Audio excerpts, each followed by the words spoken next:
Welcome and well met to episode 137 of Tales of Tamriel.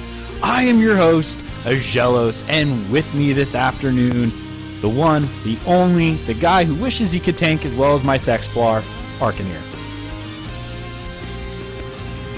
I think he's kind of muted. Yeah, you're muted. Still muted, yeah, Ark. hello, I'm here. I'm happy to be here, but you can just start the show saying that, because, I have to greet people, but if you say that, my brain tries to, counter that, and I can't greet people. So hello to the chat room. I'll try not to get taunted by Ag. I mean, his Sexplar's taunt isn't gonna be useful anyway, so I shouldn't. Anyway, yeah, happy to be here. See, I got you so flustered already. You're just like, nope, I'm done. Show's over. My entire entry gone. I understand. I mean, I'm not running the suboptimal build like you are, so I could be flustered too. But anyway, the guy who's running a suboptimal system, Shawnownu, how are you, buddy? Oh, suboptimal? Yeah, suboptimal. I'm doing pretty good. I don't know. My infinite health tank is coming along pretty nicely. Been talking to Galsker a little bit about it. He's gave me some ideas. He's trying to make it be a PvP viable. Okay. But I don't know how that's gonna work. But so far I'm doing pretty good. Nice. And hello, chat room. Thank Zealot for that. So I remind you, thank you so much for showing up on this Saturday afternoon. You guys are great. So we got a show. And we're going to hop right on into it. So first thing we got to do is our Tales of Tamriel, the thing the show was named after, talking about what adventures we've had in Tamriel this week, including my Khajiit right here, who I'm kind of throwing around my shoulder because she bit me. She's obviously AD. But being our guest for this week, Sean, why don't you go ahead and talk to us a little bit about what you've been doing and maybe give us a little bit of insight into your infinite health build you've been working on. All right. Well, I guess I'm going to start with housing, because we've only had housing for, a week? Yeah, compared to you right. guys? Oh, yeah. It was last Monday, was it? Monday you guys got it? Yeah, the 20... Question mark? I don't know. Yeah. Something like that. Anyway, so I had 6.5 million gold before housing. Okay. Hold on. 6.5 million gold. My buddy quit the game and he gave me 5.5 million. Okay. All right. Okay. I got, he's like, I'm done. Literally deleted ESO and sent me everything he had. No, I'm just more, I like to point this out because everyone's like, Ag's perception of how much money people your have. perception is wrong. Yours is wrong. I don't know, dude. You're just the one who said you had 6.5 million. So And now, after I had that 6.5 million, housing dropped. I got to 10,000 to my name. That was it. That's to be expected, of course. But the fact that you had 6.5 million tells me that, hey, but 5.5 million of it came from his friends. But so that just means that other million took a year and a half to get. all I know is your friend at least had 5.5 million. So it's not like you had 10 friends leave and they all donated a little bit. You had one guy leave and give you 5.5 million. He got really lucky in RGB way back when. Okay. When RGB was doing the thing. So every player still doesn't have 4 million. But yeah, continue. And there's a lot of new players too. Like, didn't they go from 7 million to 8.5 million between E3 last year to this time? Yes, that is correct. That's another 1.5 million expected people are playing compared to whatever. Yeah, where it was last year or even 9 months ago. Yes, that is correct. So that percentage for people who are rich is definitely down.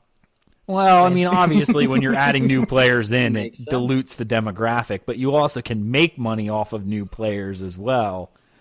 Yeah, that's another thing, actually. So temps before housing were 25K a piece on Xbox.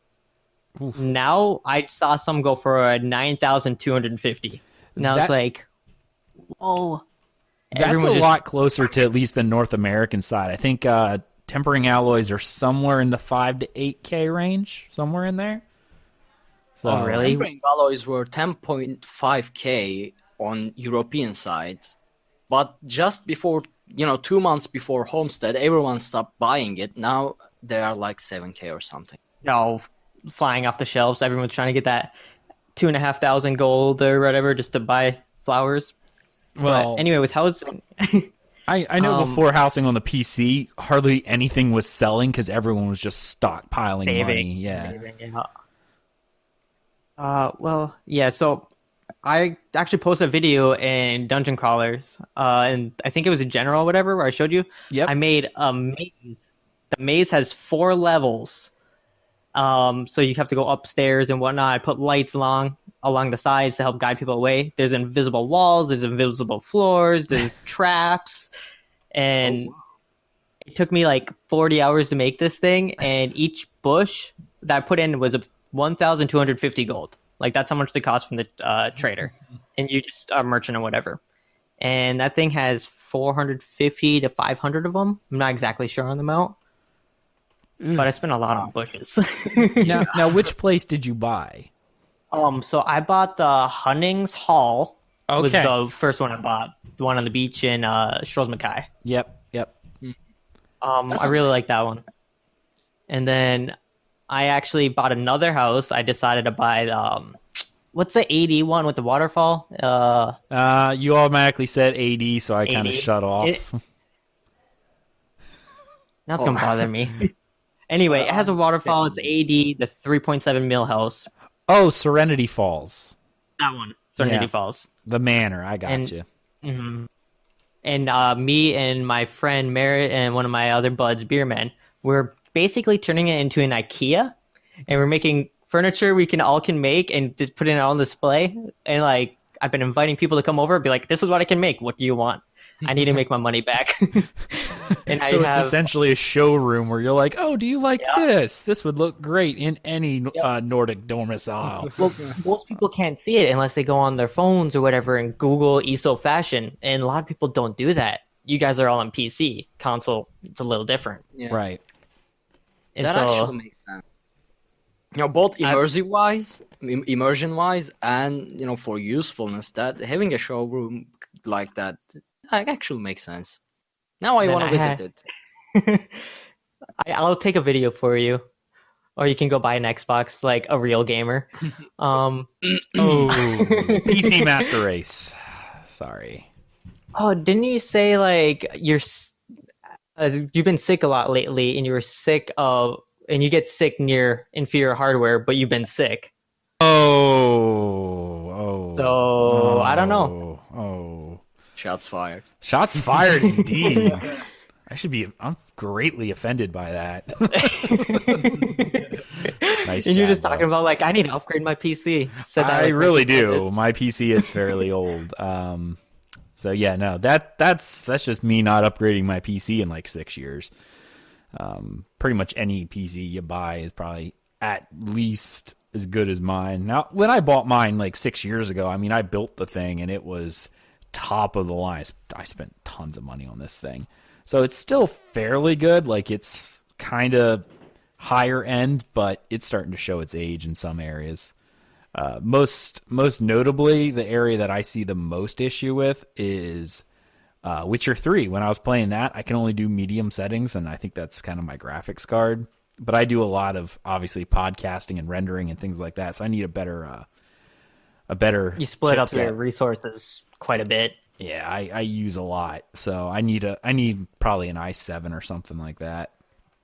So I mean, maybe you stop buying crown yeah, that's a problem too. currency. I forgot the name of the crown currency. Crown points. Just crowns. What do we call Just crowns. crowns? Yeah. Yeah. Why did I forget that? It's not untrue. I did this on Twitter, and people kept telling me, don't do it. But I said, I'm actually going to sit down and find out how much I've spent on ESO since it came out. Oh God. I immediately felt really bad about myself. Yeah. Look at it this way: if you don't smoke and you don't really drink often, look, I'm just using that money for this addiction. It's true. Well, let's just be honest, we're addicted to ESO. 100% true with that. Yeah, this is pretty much, and it's the only thing I really play. I mean, kind of off topic, but the North American servers went down this afternoon. Like I was getting ready for the show, and I'm like, this coming from the Xbox, who's been down pretty much all week. So let's not go there. Hey, everyone got kicked but me. I was in there Craiglorn today, and I was the only person there. It was funny. I literally was just watching people drop off like flies.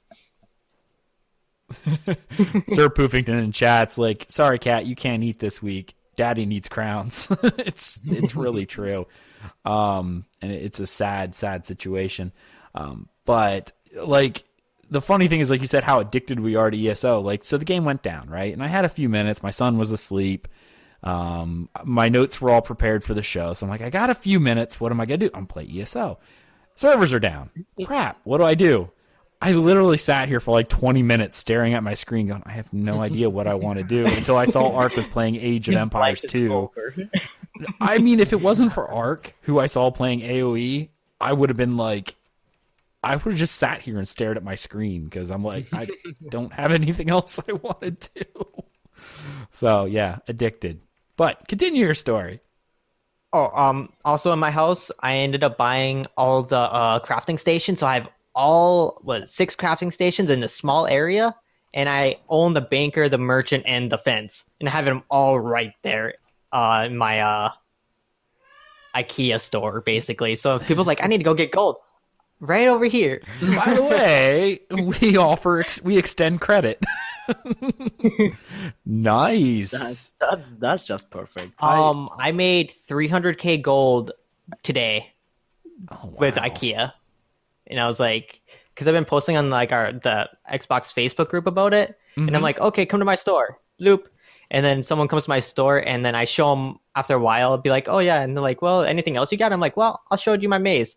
I actually have a guy who wants to pay me $1 million gold to go make him a maze. I was like, all right, I'll do it. I actually expect that to be a thing going forward. Like if people are really good at decorating, just period. Because some people don't have. Yeah, like people like, hey, this is what I've done. I will decorate your house for you for a fee. I mean, I can see that happening because some people just don't have a touch. Like they throw something down, it's like, okay, Yep, looks good. I guess. Yeah, I had another guy who wanted me to make him like a canopy walkway because like if you saw in that video that I posted, which I don't know. Look up ESO Maze. Maybe it'll pop up. I don't know. I don't have many subscribers. But anyway, if you end up finding it, like, made it really hard to see. You have to play it in first person, which I actually only used to play in first person until I got to Vet 16. Like, I played all the way through Vet 16 first person. Anyway, I don't know. It was really cool. I'm proud of it. I'm like, guys, go look. I was giving like Drew wax to people who would go and finish my maze and whatnot. I'll like, if you can complete this, make sure I get the link again, and I'll add it in the show notes. So when people look at the actual show notes, they can go view your video because that's pretty cool. So just send me the link after this, and I'll get it in the notes. So besides that, for what I've been doing with housing. Ironically, a lot of people hated it on console, like, because of you're not able to put items in it, like storage. That not was a function. I know Galsner says that too in our guild, that he hasn't bought any housing because it's not something that because he doesn't care about decorating or anything of that nature. And coming from an old school gamer who prefers. Like housing in Ultima Online provided storage. Like that's one of the main reasons to have a house, because then you could have all this extra storage.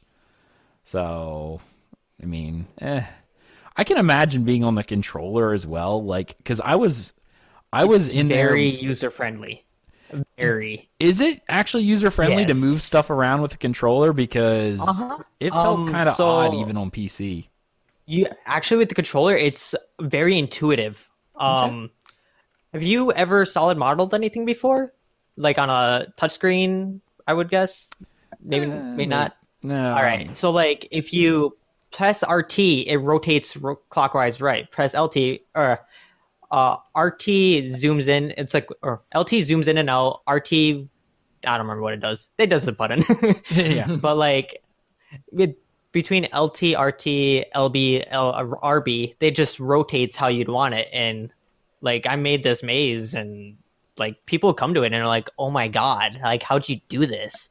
And that's to me, it felt very intuitive. And like, they have a like the Y button. You press that, and it'll automatically go to the floor, and so then stuff won't go through the floor or whatnot. It makes it really easy to play stuff. Okay, no, I'm glad it's simple. I mean, the fact that like when I'm rolling around on PC and it takes control of my mouse in order to do this stuff, it's just a little unnerving. I mean, I guess it's not too bad, but it's unnerving to me on PC to, do what I need to do. Now, I do have a question. Did you guys get the double XP on Xbox? Double AP, you mean? Double AP, yes, thank Yeah. you. Yeah, and people are literally going into Bleaker's outpost and Nickel outpost, and there's like say red on one side, blue on the other, and they're like inside the outpost and just capturing flags. The red goes away, blue goes capture flags, and they're doing that back and forth, like constantly. I'm glad that doesn't happen a lot, or at least I'm not seeing it here on European Mega Server. Either I'm not seeing it, or it doesn't really happen, because I've been fighting, like for real, with my groups since the beginning of the AP week, double AP week, and we haven't really done anything like that. So there may I be saw a groups doing person by that. doing that, like they get the 20% AP buff from the Delve, and for each capture they get, that's not including hitting it. That's just for like capturing it. They're getting 14.9k AP, and you can get that every 3 minutes. But I heard about people are starting to get their AP and PvP rank revoked today. So It's I'm getting not sure. revoked itself? Or... so like this is secondhand knowledge. Yeah, All right, sure. so face value.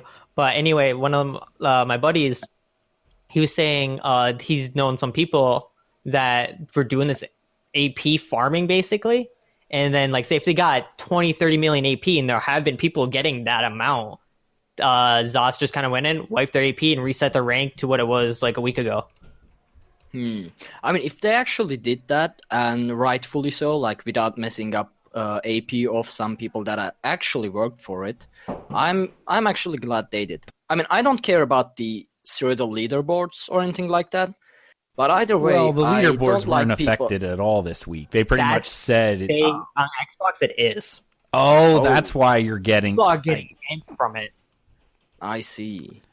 It was Yeah. supposed to be that this double AP weekend, the leaderboards, Emperor, and all that's going to be locked.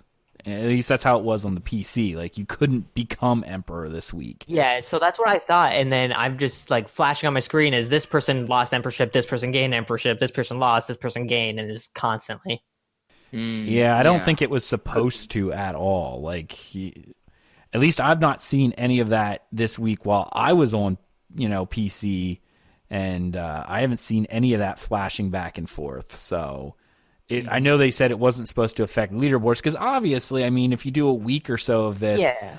maybe on the 1 week campaign it wouldn't really have mattered. But I mean, like if you're on one of the month-long campaigns and then somebody plays like crazy this week and gets double AP, it's gonna put them so much farther ahead for the end of the thing. So they were like, no, we're not touching any leaderboards whatsoever. So like I on the think week campaign, I know someone who's at like 20 million AP.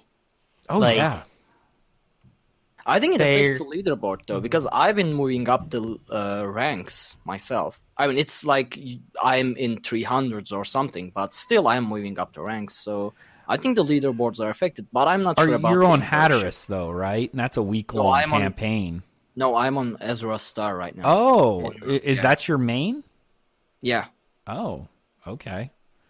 I didn't think it was supposed to. At least that's what they told us. they physically said in the notes somewhere forums that it wasn't going to.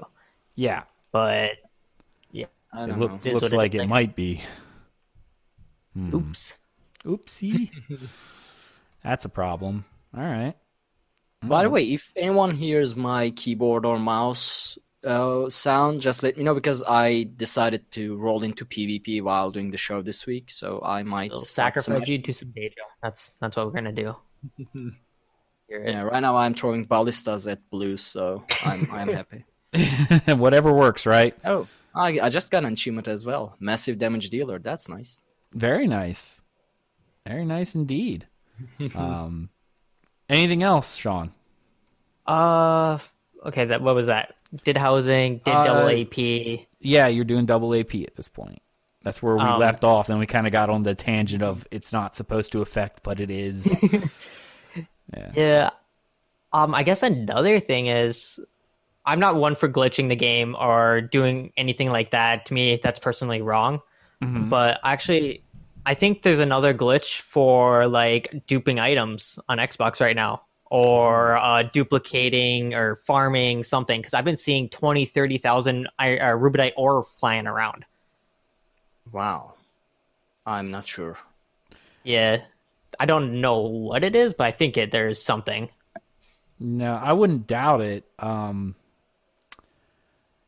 Huh. That I mean, that's it might be just. I don't know. I don't know. I'm not sure. I've never actually seen an item duplicate in MMORPGs. Like, I've never got the chance. Oh, So, personally, you didn't go do the banker one. the what one? Oh, okay. So I with don't Rothgar, even. Oh, I don't okay, even know that. before there's a Rothgar survey duping glitch using the banker, and people would basically use the surveys. You'd put your survey in your banker instead of actually on your person, and you just run back and forth between the survey, which I guess is not duplicating, but still glitching. And it wouldn't actually eat up the survey, so you could just farm those nodes repeatedly. now. See, I I know they always did fixed the that stuff one. I knew they late. Yeah, did that one's that fixed. Yeah. but they were banning people for that. They only banned them for 2 days, and they kept the allowed to keep everything. Wow, that's You know kind of how crazy. my buddy who gave me 5.5 million gold? Yeah.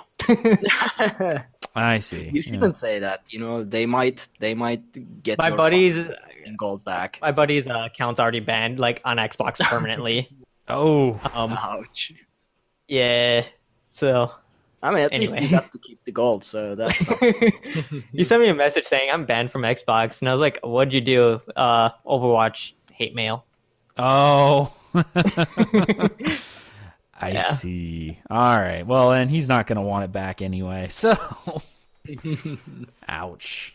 Ouch indeed. All right. Anything else before we let Ark regale us with his tales? Nope. I think that's it for right now that I can think of. All right. Ark. Well, so as I said, I'm in PvP, and I've been doing PvP for the first time properly in my Elder Scrolls Online life. Before this, I just, used to run with you guys in Imperial City or anything, but, always had the PvE build, so it wasn't really effective. But this week, since the double AP thing came on, and I needed some of the Alliance Alliance War skills, I decided that I'd do some PvP. And since Galishner and Sean was working on this Clever Alchemist and Meridia set, I decided I'd roll with that. And I must say it works perfect. I'm going to change the Meridia set with reactive armor though, because I'm not doing the Imperial City, but the open world PvP. Anyway, so I've been in PvP, and I've been enjoying it a lot. And I have to confess, I might be enjoying it more than PvE, actually. So, I've been killing it. Really? Yeah, You can see it's so Adge much unmute his fun. mic. Like what?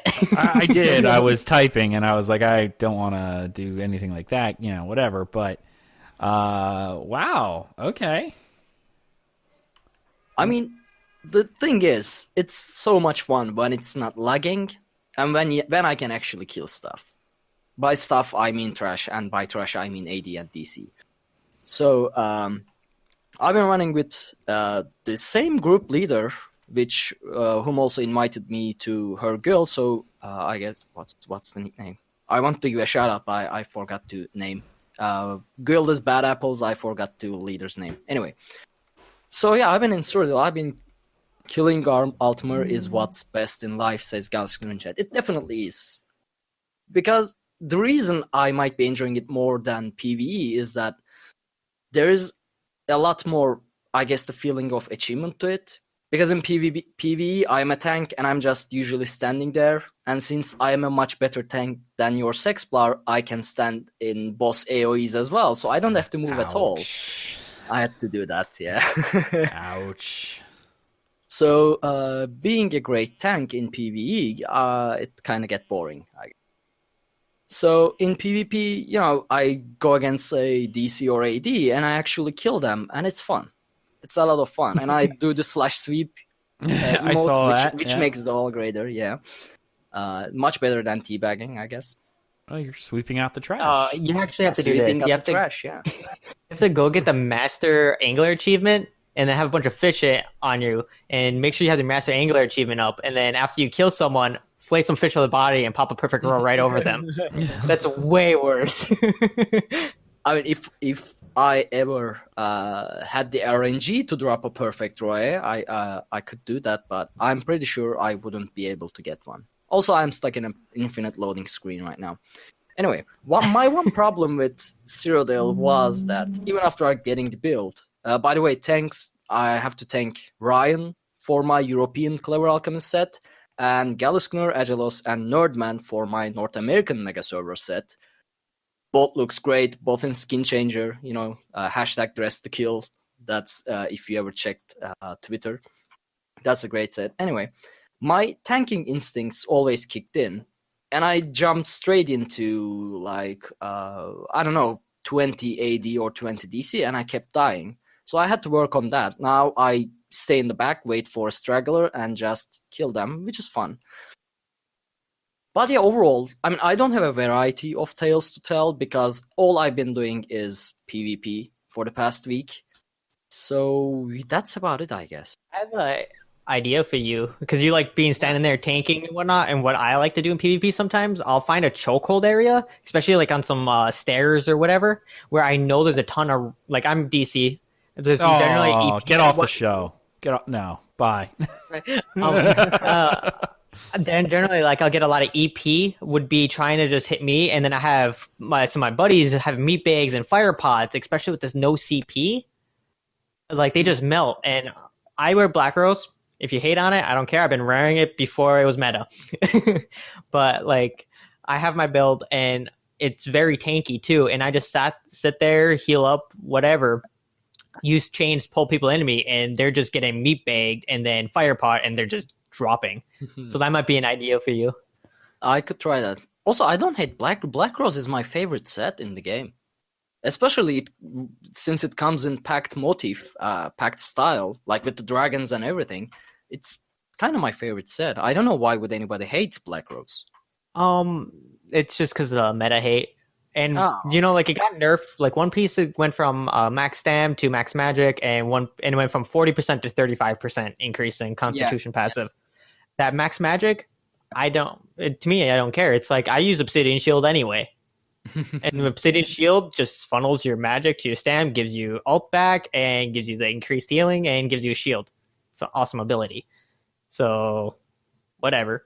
And the 5% difference, you don't even notice. You really don't. Yeah.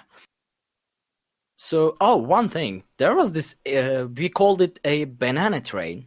I still have no idea what it was. It was like at 15 AD. They all had the same skill, which is a fire ring around them. Now, I don't know what skill that is. I got you. That's actually Grothdar. That's a Grothdar helmet, most likely. Oh, that's the monster set. I don't know. All 15 of them had this fire ring around them. And all they did, simply, was to just run. They just run, and we died. Everyone died. 15 AD, just running like a train, and everyone dies. I had the flame ult then. I don't know. I'm not sure. It's just it was killing everything and everyone. I mean, they weren't even capturing the keep. They were just destroying the door. They run through the keep once, just make a circle, and everyone in the keep dies. And we didn't have anyone running negate on the group, so that was one problem as well. But we weren't just, there was no way to stop them without negate. I still don't know what skill it was. It might be the helmet, as you say. It might be the ultimate. I'm not sure. But it was killing everything. And it Did was you look at your tooltip? I probably did, but I forgot. See, I'm still getting used to the PvP. In PvE, I don't care what killed me. So I still don't think about looking at the death recap to see what killed me. But yeah, a banana train. Avoid those. That's not a nice thing. I've never heard of anything like that. That's kind of interesting. Yeah, it's probably very easy to counter though. If you just drop a negate on them. Negate, talons, and then counter. Yeah, Attack. it's just easy to counter. But the problem was no one in the group was running negate, so we were like dying like, I don't know, flies, I guess. But still, yeah, that's it, I guess. Okay. I've been doing PvP. That's the summary of it. All PvP. All right. I like it. I didn't get to do hardly any PvP this week at all, even though they were doing the double AP and I was trying to get in. I didn't get a lot of chance to do a whole lot this week other than Imperial City, which we got to do. And we were running through that. Yeah, that was a lot of fun. We got to do that with the entire guild. And Ark, you were there because, my magic kept you, waking up at the right time. So that worked. Yeah. See, I was so sleepy. I forgot I actually was there. Yeah, you were there. You were there. Ark was trying to figure out how I managed to get him to wake up and be available to play. So that was fun. I mean, not just be available to play. You all decide, Aggelos and Arkhaiir and Aggelos decided that they would gift me the PvP set that I said I was enjoying on European side. So they actually got the whole set together. They crafted it. They got the pieces. And the day before PvP, our Imperial City night, I fell asleep around like 7 p.m. and woke up around 1 a.m. So I was able to make it to the event, which was my 5 a.m. So it was completely random. At least so I thought. It should have been random. But when I logged in, they gave me this whole set. So the timing of my completely random falling asleep and they collecting the entire set to give me, it shouldn't be a coincidence. So I was thinking, did they drug me somehow to make me sleep at 7 p.m. so I would wake up for the event? Oh, AD. I can talk. Can't talk. AD. Found us all AD. Yeah. No, I don't think I drugged you, but maybe. I think Alice did it. Yeah. That's one less AD in Tamriel. Oh, there you go. I mean, that works for me. So yeah, that was definitely a thing that happened. Yeah, it was good. It was definitely good. I'm glad it happened. Yeah. No complaints. Absolutely. I'm glad you actually made it. We didn't do a whole lot. We just did the up top, but man, we actually ran into quite a few people. Like a lot more PvP happened that night than what I thought was going to happen. Mm-hmm. So, I mean, that was a thing that, we didn't get a lot of PvE, and we did a few of the quests like we normally do. And the intent is to go down and do the sewer event, right? But I'll tell you what, those world bosses, when you don't have CP, they hurt a lot more than they do normally. Like, a lot more. It was funny to see, because when we were doing these world bosses, we were having people die constantly. Even I died. Can you imagine that? It was, without CP, it is surprisingly difficult. I'm gonna ask you how it was, because I haven't been in Imperial City, and so I don't know. It's really. it's different. It really is difficult. The mobs are not so much. The major thing that I noticed with monsters, like the trash stuff, not the bosses, is you have to pay a lot more attention to your resources because you don't have the art, the reducing stam cost or magicka cost and regain, that kind of stuff. You also don't have a lot of defense. Now, we weren't really running into the stam issue because I was running repentance on my build, so every time ads died, I was repentancing people were getting resources back. That wasn't really a problem. But those bosses where there wasn't always a lot of ads every time, that became an issue. And then also,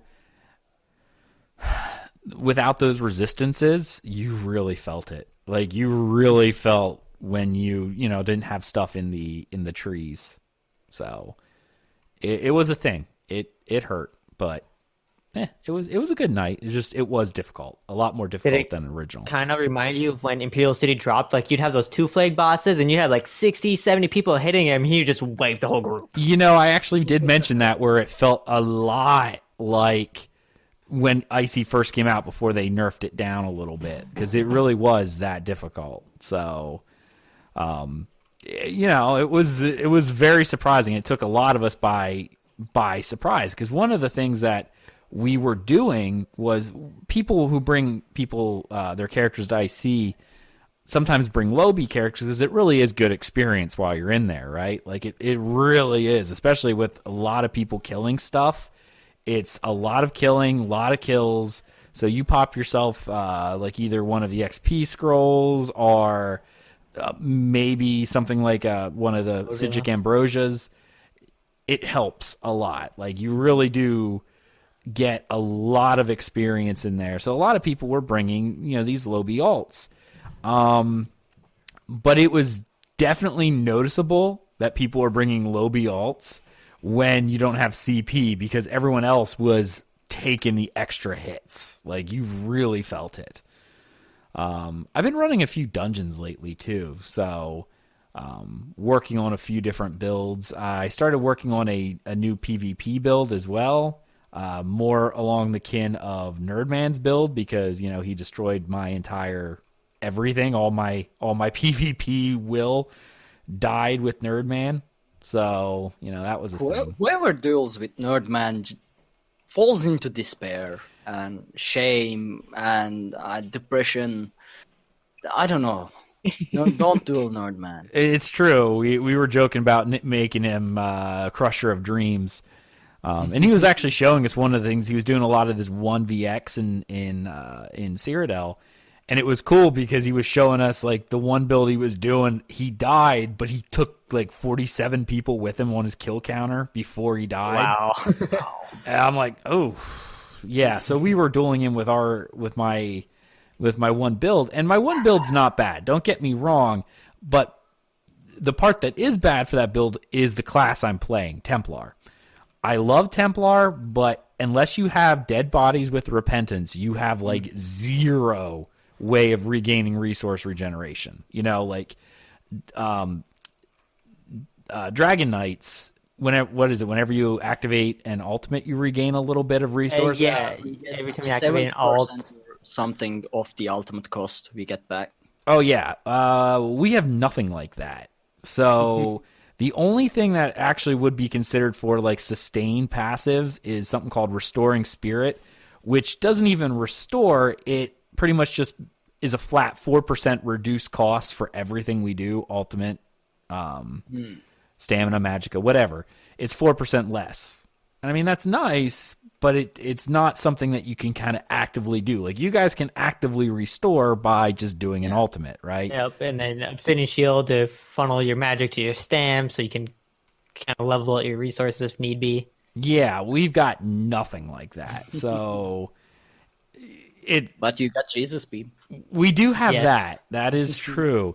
And that's the thing that I noticed most with my PvP build was I was doing fine until I ran out of resources. And part of the problem with the build is it is kind of built, because you're wearing 7 heavy. You obviously don't have a lot of damage. But the build was Fasala's Guile and Alchemist. So, you get the burst from Alchemist, and then it's Fasala's Guile for the healing debuff. So you just got to outlast the other person, which is good in theory, but surprisingly hard to do with a Templar because I run out of resources very quick. So, I mean, so I started messing with a different build, trying to go more of the Stam build. I'm thinking going to go something more along the lines of Stam Archer with maybe like Spriggans or Wild Hunt or something. Try to copy Nerdman's build maybe, even though he's a Nightblade. I don't remember what set it's called, but like one of the things it does is it reduces all your cost of your stam abilities or bow abilities by like 8%, increases all damage for players by like 8% too. I think it's Marksman, like is it? Is it Marksman? Marksman or Archer or Archer's Mine might be what you're thinking about. Because I'm thinking Marksman does, but the 8%, the more to players is what kind of threw me because I'm like, I don't think that has anything, but maybe I'm wrong. That's the only part that's confusing me between Marksman and Archer's Mind. There's those two that I can't remember which one. One's Gallus just a straight cost Gallusner says Marksman. Okay. Okay. Yeah, I knew one of them didn't have the PvP aspect to it. I just didn't know which. But like it's still the other Archer I'm guessing is the other one where it's just everything, so. Yeah. Yeah, I was probably going to run something along those lines and then, roll with the two-hander as my, like charge and, execute build kind of deal. And see how that works. I've been thinking about trying out another Magicka build because I finally have enough skill points that I can put because I have 100 in crafting, obviously, for housing. And I say for housing now because I finally being a master crafter is helpful because I have those 100 points in there. But that's it makes it very difficult with my character to do anything other than one build because I don't have a lot of skill points to go around, right? Because I have 100 of them tied up in crafting or a little over 100 tied up in crafting. And I don't regret it at all. I love it. But I'm starting to get enough now that I can start branching out with one or two other builds. And one of the Magicka builds is nice because I already have all the points in all my passives for my skill line. Honestly, the only thing I really needed was Destruction Staff and only really for one ability and a couple passives.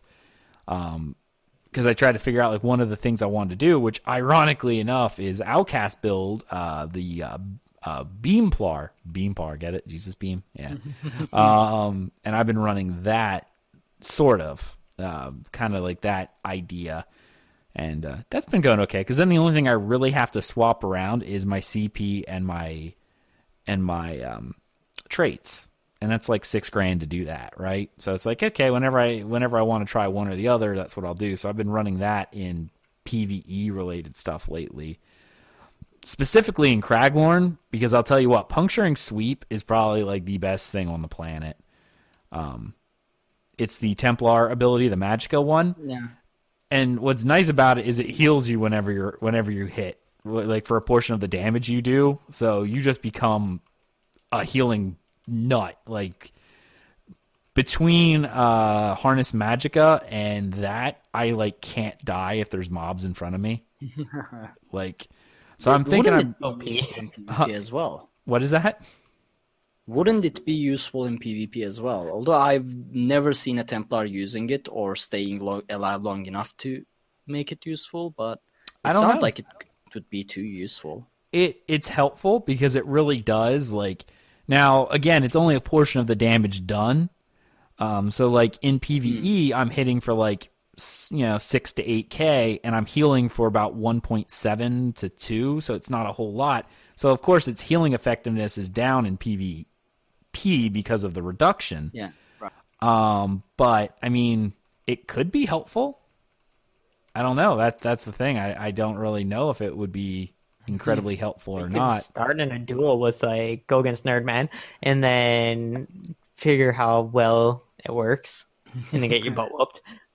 Yeah, I might try to throw together because the The set I'm running is really simple. I mean, I'm using an Outcast build. He has a couple things you can do. He has like 3 different setups, double Destro, and then the best one obviously is 5 Burning Spellweave, and then 5 Moon Dancer, and then like a Kenna or something like that. Dancer. Yeah. I don't have any of that, but there's an easy to get setup which works really well because it's all crafting, and it's 5 Hundings and then rest Juliano, so you just fill in your extra slots. So it's like 5 and 4 and then 3 willpower. And I had that stuff already, and that's working out really well for me. Like, I wasn't Hundings, because Hundings is Stam.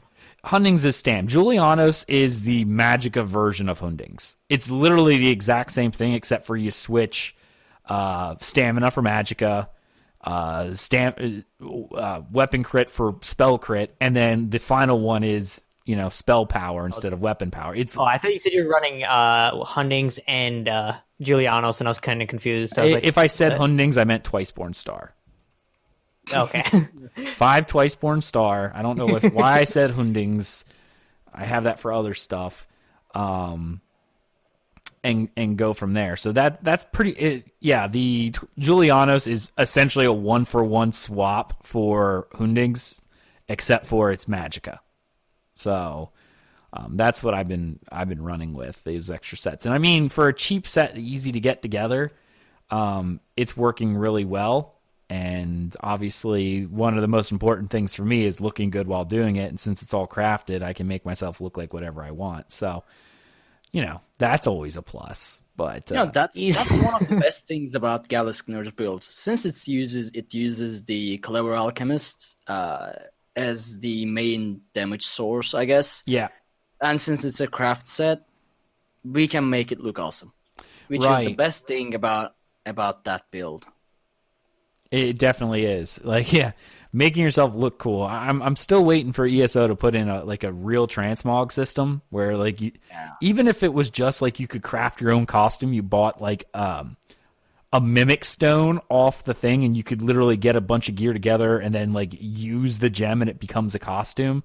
That would be great. Really awesome to do. Like, that would just be amazing if they could do that. If they wouldn't do that, I'm still waiting for a hide shoulder option, because that set looks great, but the shoulder looks awful because it always clips on Skin Changer. Yeah. So there is that portion of it. And plus, monster helms are ugly. Like, they just are so ugly, and I just want to hide them. The helm I can hide, but I can't hide shoulders. I'm like, I just want to hide the shoulder because it's ugly as sin. I'm so vain, I know, but that's what I want. I really think a transmog system's coming, because they already have the system in place with the Imperial Edition, right? You can change being stuff able to to convert. Yeah, and they're doing that with the Morag Tong when it comes out with Morrowind. Like, that's already announced. Right. My only thing is that with the transmog, I would love it. The reason why I would like one of the transmog is, I like the convert, but it converts it to whatever the style is that, or whatever the weight is. And I'm sorry, I don't like the look of medium and light armor. I think it looks. I've never used it, but I see. Yeah, costumes only. And I know people originally, when I think I said this a long time ago, were like, oh, well then how will I know what you're wearing in PvP? How would you know anyway? People are always wearing the wedding dress. They did away with that with costumes anyway, so what is the point? I know people who actually know people who wear costumes specifically for that reason, so other people won't know what they're using. Right. Yeah. How can you tell that in all this action anyway? I can't tell. I can't differentiate friend from foe in this chaos. I honestly think it's probably closer for like the one-on-one kind of thing. That's when people tend to notice. Like when you're 1v1ing on a bridge, if you see someone rolling around with, like if they're wearing all heavy, they're probably wearing, Black Rose or something along those lines, and you can counter accordingly. Obviously, if they're wearing heavy, they also have that damage boost as well, so you have to play that counter game. So wearing a costume in PvP hides what you're wearing, and since they didn't disable costumes, I would love to be able to craft our own costume. And I mean, I don't think it'd be all that difficult one way or the other doing it that way, like by making a stone or something that you're able to make a costume out of whatever you want and then, just craft it, right? Into a stone, and that stone then takes the place as a crafted costume. It just imprints. I'm all for transmog system, and you know it. And I honestly believe that it will be the next ESO Plus advantage. Yeah, that would be awesome. Cover up for the missing of 1/4 with the expansions. No, I could honestly see that because they already have costume dyeing. So like transmog being an ESO Plus thing, like you can transmog your gear to whatever you want if you're an ESO Plus. Or maybe along the lines of and buy these like costumes that we already have, kind of like yep. they do with the colors. Yep. Or buying stones. That would be something that I could see individually. Like you want to craft your own costume, do the stone idea. But if you're an ESO Plus, you can do it at will for free whenever you want without having to buy the whatever. Because they do it like you can't costume dye. You can't costume dye if you're not ESO Plus unless you buy one of those dye imprint things. I think that works, if I remember correctly. But you only can use those dye imprints. You can't change those dye imprint colors. Yes, exactly. So like ESO Plus offering you transmog, or you can buy a transmog stone if you're not with crowns. I could see them doing something like that. That would be my thought. I don't know. But that's kind of one of the things I'm hoping they do, because they have such good armor in the game, but some of the sets, like my best in slot sets, are just ugly as sin. Like, for instance, the Burning Spell Weave, it's Daedric. Some people may like that, and I know it's 100% subjective, but I hate the Daedric style, so why would I want to wear it? And unfortunately, I'll have to if I don't have a costume that I can, cover up. And unfortunately, I don't have any costumes that I really like in the game right now. Like, there's really none that really go, yes, this is what I want. So, that's kind of an issue. We'll see in time. Yeah. I mean, I'm sure we'll get there eventually. That's actually when they announced Morrowind. It was one of the things that I was actually talking to Robot Dancer in the guild, going, I know they got a big announcement. This is before we knew what Morrowind was, like that it was going to be an expansion, but they said there was going to be a big announcement for ESO, and it turned out to be Morrowind. I was hoping that when Morrowind, the next announcement would be some sort of transmog system, and even when they announced Morrowind, I was messaging her on the phone going, they announced an expansion, this is great. Obviously they add new systems when they do expansions, maybe transmog will be one of them, and unfortunately it doesn't look like it is, at least not at launch. So hopefully we'll see that maybe in the quality of life patch that they'll do later on in the year. That'd be actually something that they would say, like, oh, we're getting that, kind of like the battlegrounds, or would they hide that a little bit? Do you think? I don't know. Like it depends on how. I feel like that would be a major feature, right? Like because people like that kind of stuff. I don't know. Maybe that is. It's not unknown that they wouldn't, but. The only game that I really have for reference is, World of Warcraft did that, right? But it came with that was a highlight. Like during their patch video, they showed that off because transmog was a big thing. I can actually expect this though, like because they announced Morrowind, people went crazy, but it's not coming out till the June 6th. And when did they announce it? February something? Yeah, but we already got Homestead, so our next DLC drop isn't till June anyway. What if I'm just throwing an idea. Yeah, I probably am completely wrong. But what if they just wait until like a month before, like so it'd be May 6th, and be like, oh yeah, by the way, there's this transmog system to get people to start talking again about it, because the more they just want people to be talking about the game, because keep the hype up. Yeah, that makes sense. Kind of thing. It makes sense to me. It would be neat. But just given the fact that they've already kind of planned out like all their ESO lives, like they've really done where essentially what they're doing is showing off all of their ESO live stuff for the next, like, until launch. They're showing off different parts of Morrowind. So unless it was something that was hidden, I don't know. I think it'd be cool. You can hope. No, I mean, I can honestly hope. I'm not shooting it down to shoot it down. I would love it. But also the cynic side of me goes, why would they do that when they could just save it for a quality of life DLC or, you know what I mean? Because they pretty much said how their new cadence is going to go is there's going to be a quality of life Expansion, patch at the beginning of the year, quality like of life. Homestead. Then there's going to be expansion or chapter. Then there's going to be a dungeon pack, and then there's going to be a normal DLC of some type. So I mean, we're going to see one normal like zone DLC apparently, like a smaller zone or a continuation of a quest line, something along those lines. We'll see a quality of life patch, which is where I think we could see the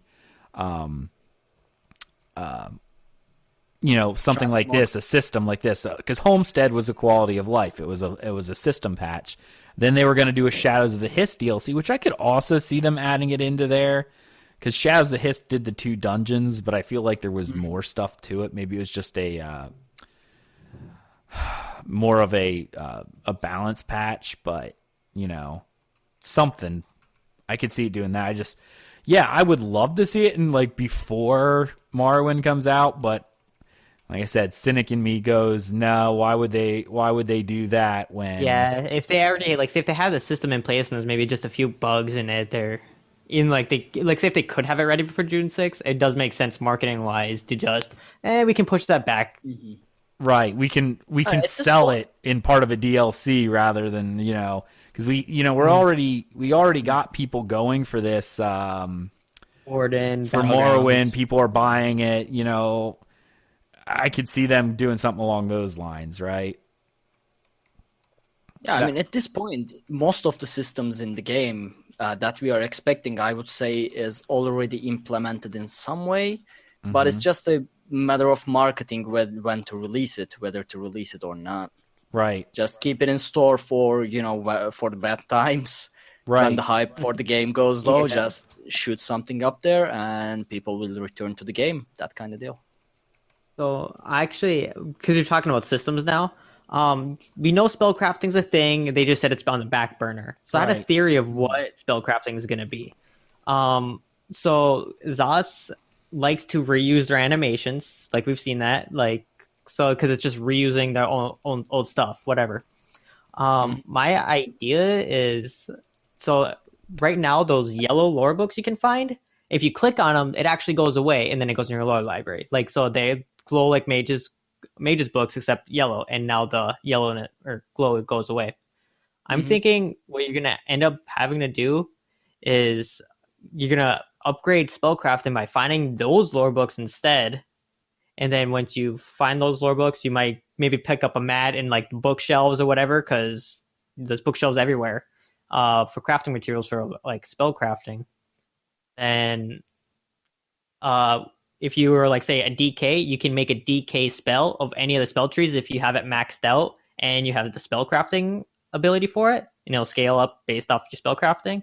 And then you almost quick slot like a scroll like you did in like Oblivion or Skyrim, and it'll be on the same cooldown timer as your potion. It's like a consumable. I mean, obviously when they showed us the concept video of it, like they kind of showed us what it was supposed to do. It was supposed to be like this. Oh, did they? Yeah, they showed us this all the way back at QuakeCon. They showed us like there were these hidden areas that you could only find while you're there. So you found like essentially it looked like a door in Lord of the Rings when they were looking for the dwarven door, and you go in there and then you found like a stone tablet or something. And you would make sketches, and as you learn the sketches, you'd put them together in order to learn how to do the different elements of spellcrafting. And then there were supposedly crafted stuff that, like, whenever you learned it, you could morph it, but it took a consumable, like almost kind of like a poison, if you will. Like you had to have a Okay. They kind of did show it, but I don't know. I know they said it's still around, but it really is Like one of those. back burner. Yeah, very back burner. The main guy who was in charge of spellcrafting left Zos. Nick Conkle. He went to Riot. Nick Conkle, yeah. Yeah, he's with Riot now. So, I mean, I did not know that. I was just thinking like, oh yeah, no. if they did it, this is how I think they would do it. Yeah, they Yeah. they showed that. This was years ago, mind. This was QuakeCon. This was the QuakeCon footage when 2004. we still saw stuff like Murkmire and all those cool Before it even places. came out on console. Oh, I think it was Yeah. before console was even announced, Yeah, before. or not announced, but it was one of those like, yeah, we're still working on console. We don't have a date yet, that kind of thing. So yeah, this was a long time ago that this video was around. Obviously, I Probably why I mean, never seen it. yeah. But yeah, if you're interested, you can go look at the QuakeCon from like 2014, and you can see some of the concept stuff that they had done. But I don't know, obviously, how much of that would even still be around, given the fact that the mastermind for that particular thing is no longer with Zos, right? Like, and he's been gone for years, so I don't know. You know what I mean? I don't know. But I yeah, was just thinking it'd be kind of cool, like, say if you were DK and you wanted to pop a Breath of Life, for instance, be like, oh, I have a Breath of Life scroll, click, and then you have a That 40-second cooldown or whatever. one thing about Spellcraft is that the game currently has a large variety of builds, considering you have 4 classes, all classes can use every weapon, and then there's champion points, there's new guild skill lines, and so on and so forth. I mean, if they also add the spellcrafting, things might get, I don't know, way too complex, I guess.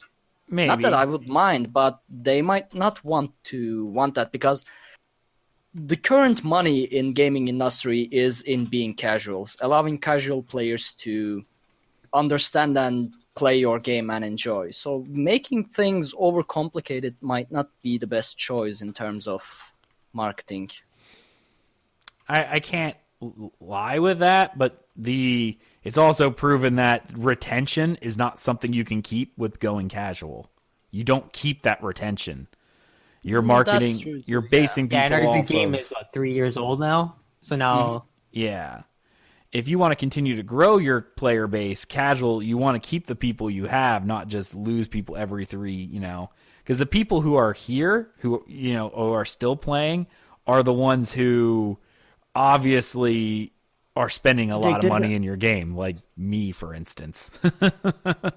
I mean, it's a matter of balance at the end, but Yeah, you can't be so insane, but at the same time, there Us is needs to be a pretty good with balance. that, I feel like, though. Like, because with the veteran, like, dungeons and trials versus the normals, like, I can solo every normal on my tank, no problem.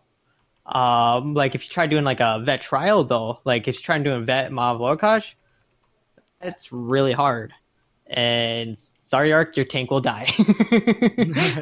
No, yeah, that's probably. true. There is hard stuff in the game, absolutely, and it's good that they have those things.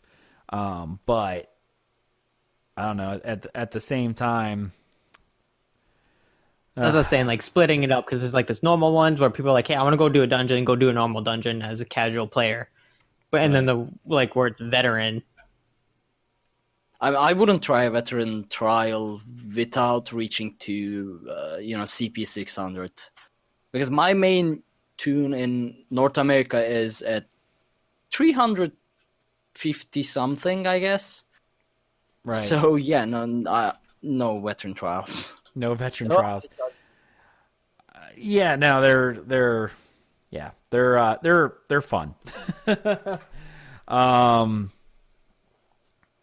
Yeah, they're definitely fun. I actually enjoy that they do have that range of stuff to do. But yeah, I mean, if you really think about it, the game is fairly complicated with the sheer amount of sets and stuff, like, and how builds work. It's not just a skill layout. It's the whole package. yeah. And if you're running through with just like your standard, crafted gear or whatever, without taking into account, like, you can't be level 50 and go, okay, I just have, I don't know, White Strike's Retribution on, happy day, and I'm a DPS. It just doesn't work that way. Or you take it into PvP and it's just not as effective, right? There are things that aren't effective because you're it doesn't work with your build. That's what I'm, more or less what I'm trying to say. Just because you have one set and it might serve a purpose, your particular skill layout and whatever may not work with it. So, I mean, they're not opposed to more complicated ideas. I mean, now you also have potions and poisons into the mix as well. For PvP, there's certain things you got to run. Yeah, I don't think they'll make it too uber casual, but I don't know. Yeah.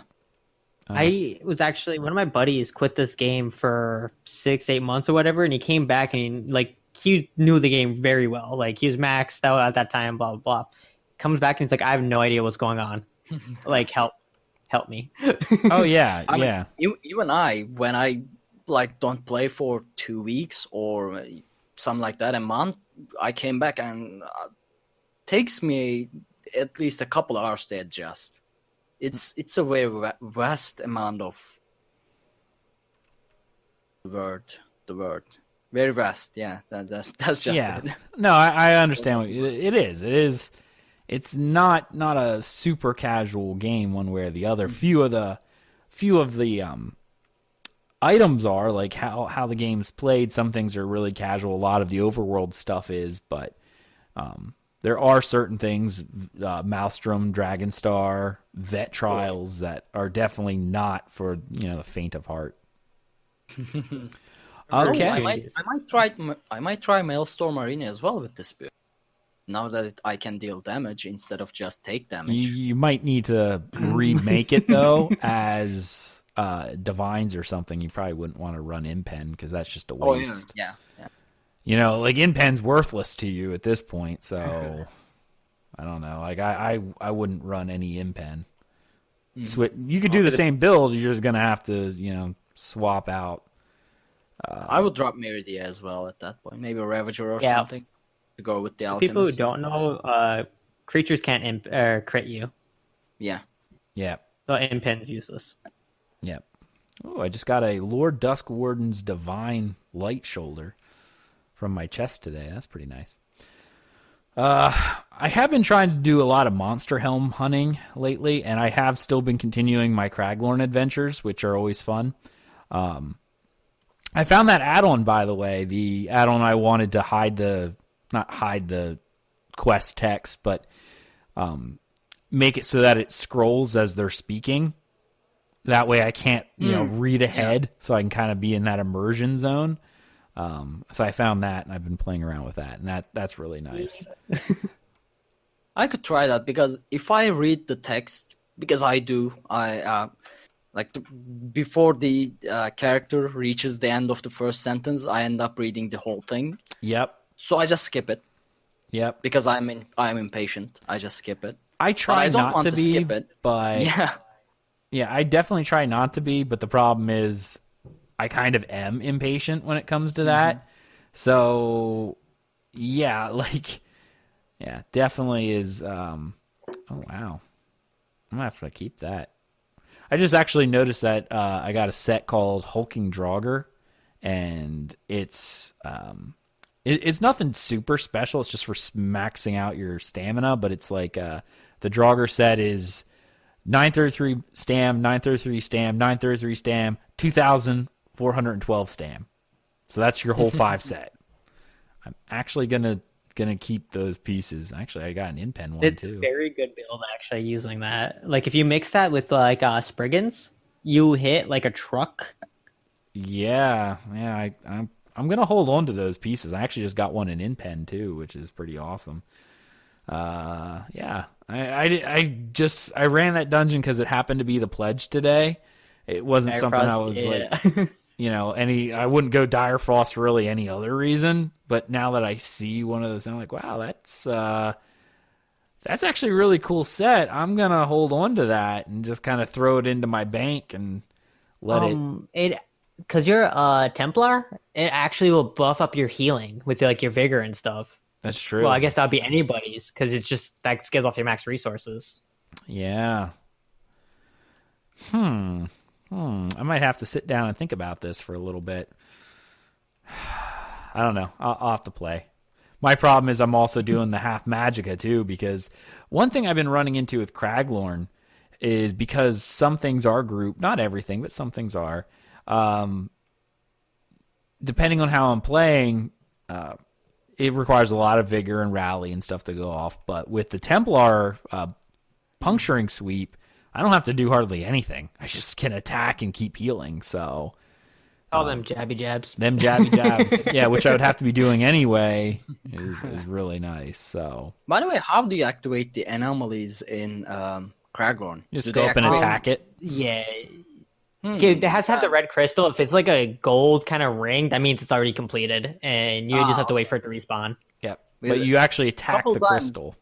Yeah, a couple times it said I was entering a group area, but nothing was happening. So I thought maybe there was something. It's just telling you that where you're entering, whatever event is there is designed for a group. That's all it is. So that's what I'm going to solo try. Okay. Yeah. Yeah. I mean, they're not real hard. The hardest part of the whole thing is the final guy. He hits like a truck, but in your tank build, you should be okay as long as you have a way of healing. At that point, you generally have like another 4 people that just rush out of nowhere, and then just like helping you. And Well, you're like, where the heck you? That could happen, but if you are alone, more often than not, when I do it, I'm alone, which is weird. Oh, really? Yeah, like I get it all the way down there, and I generally die with that guy because he summons ads and stuff like that, and I try to keep alive, and he kind of crushes me. So, yeah, I couldn't do that alone if I tried because there's people like I'll start the crystal, start the event, get like halfway through it, and all of a sudden like it's a Zerg down there, and I'm like, where'd you guys all come from? It's like one of those dolmens where people are trying to farm like an Alakir or whatever for Sword Singer. It's just a ton of people. people actually hunt for Sword Singer. Yeah, like I think that's a nice build, a nice set though. It might be for other builds, but not my Templar because of the jabs. Because it doesn't scale off jabs. Yeah, jabs. If I were anyone else who was actually using like Wrecking Blow or something, absolutely, it would probably be fantastic. But only thing it would actually be buffing off my main bar is Executioner, which I'd only be using at the end anyway. I mean, my entire damage comes from two-hand abilities right now, so Sword Singer is I don't know, something I One would thing consider. though to realize, I was kind of thinking about this. I think Huntings is a little bit better than Sword Singer because that only buffs your two-hand abilities and it doesn't like buff your healing that you get from that or anything else. Or Automaton might be a good set to look at too. Yeah, I actually tested Automaton and Sword Singer mixed, and then I did like one Kina, one Validreth, just did a ton of like two-hand weapon damage. Hit like a wet noodle still. I think there's a glitch between Automaton and Sword Singer where they don't stack for some reason. I'm not 100% sure, but like someone else's like Wrecking Blow 1-for-1, mine was only doing like 1k, 1.5k more damage. Not a lot for how much more physical damage I had going into it. Made me sad.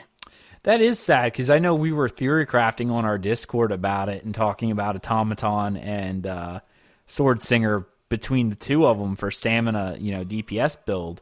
And yeah, it's sad if they're bugged and not really showing much of a difference. Yeah, it didn't. Like it was a little bit, but like I had full mighty, blah blah blah. Didn't matter. I'm not sure. Look at that sad face. Please, someone capture that image. My sad face? Yeah, you had such a sad face right there. I'm so depressed. Well, yeah, because I had been collecting some of those sets too, so I'm like, oh, all that work for nothing. If Zealot is still in chat, I'm pretty sure. If Zealot hears that, he'll find out where it's at and he'll get it. Zealot will always get it. He'll just wait for the entire thing, rewatch it. And here comes a meme. And there comes the meme, yeah. But yeah, that's actually been pretty much all I've been doing lately. Like I said, I really wanted to get into PvP this week because of the double AP. But work and whatnot just never seemed to really line up, and I didn't get a chance. So I'm kind of sad about that. But here we are. I'm still not near my house yet. I have been selling some stuff, but then I've also been buying sets. So, I mean, it's a never-ending problem. How much are you short? let's see. I have 3.4, almost 3.5 million. So, what would that be? I can't remember. What's the exact price for the 3.7. 3.7? So I'm like Okay. 2.2 or 202K. Should I? Also, something you should realize. I guess I didn't realize this till after I bought my house. Like those statues look so cool, and they're 100K. Like they're 50K, and I have every single one in my house. Which statues? The All of them. Oh, just if it's a statue, it's 100K. Enjoy. Okay, so every statue that you can buy from it, I have every achievement in the game, basically. I'm College only Kid missing like 3 of them. went down. And Let me look. what? No, it looks like Yeah, we're you can't- okay. Okay, maybe it's just College Kid. But Yeah. let- Yeah. Keep going. Okay.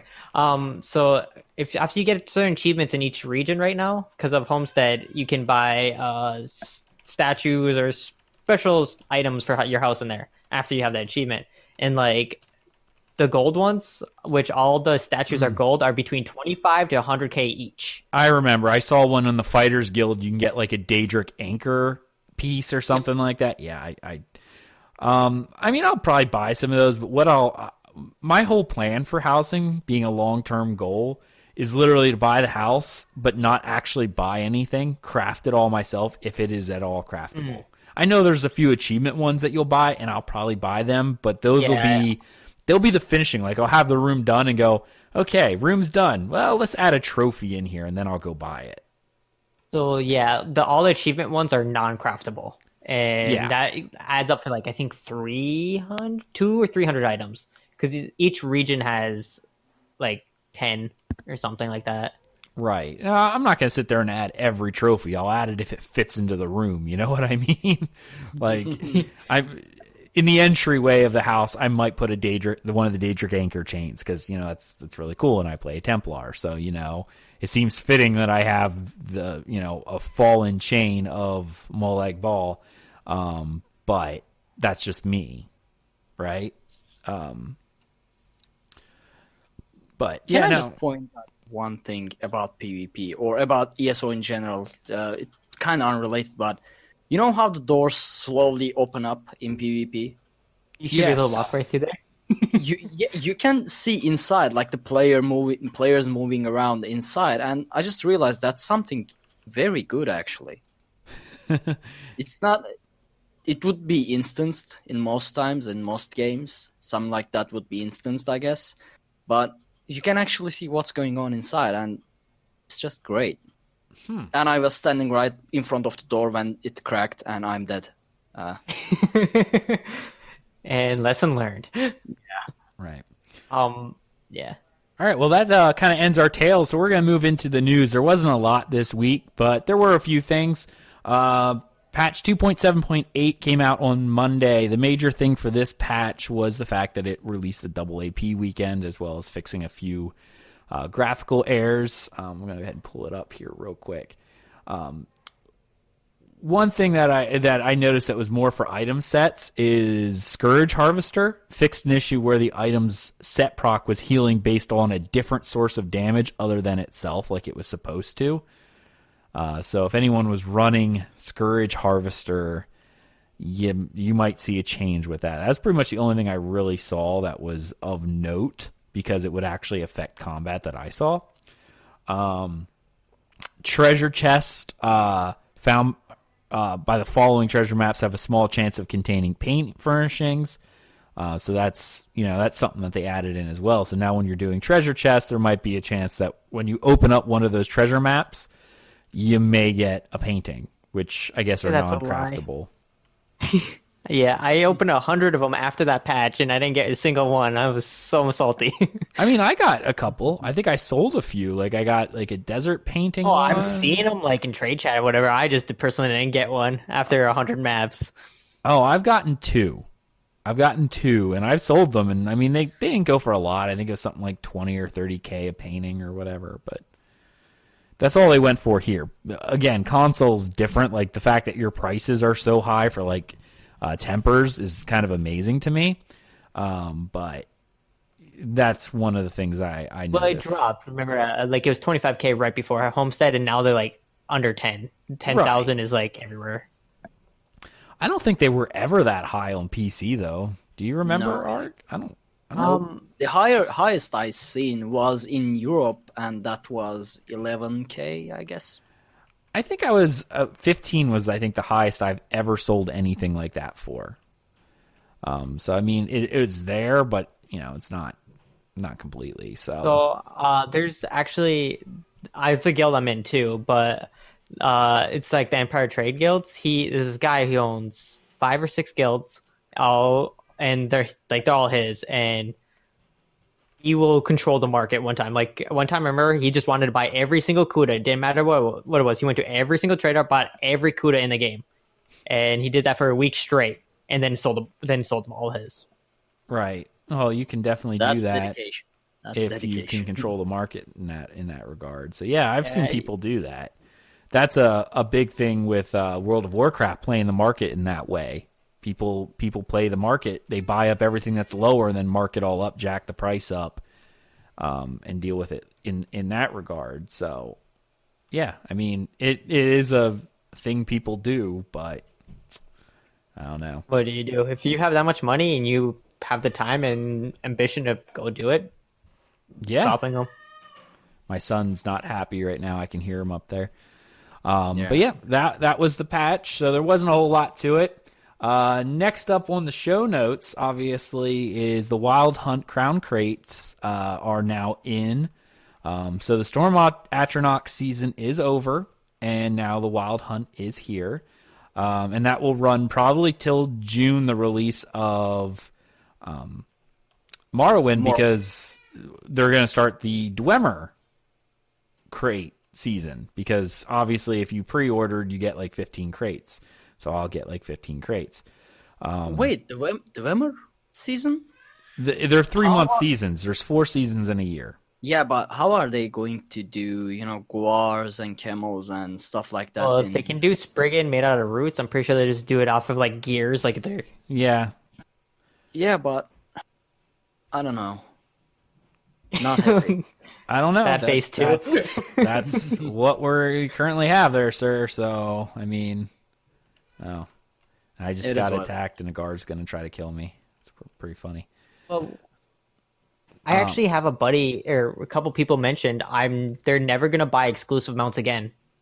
Oh yeah, Like because of crown crates. oh yeah. Because they like said this was exclusive. I spent $50 on this mount, and now it's in a crate.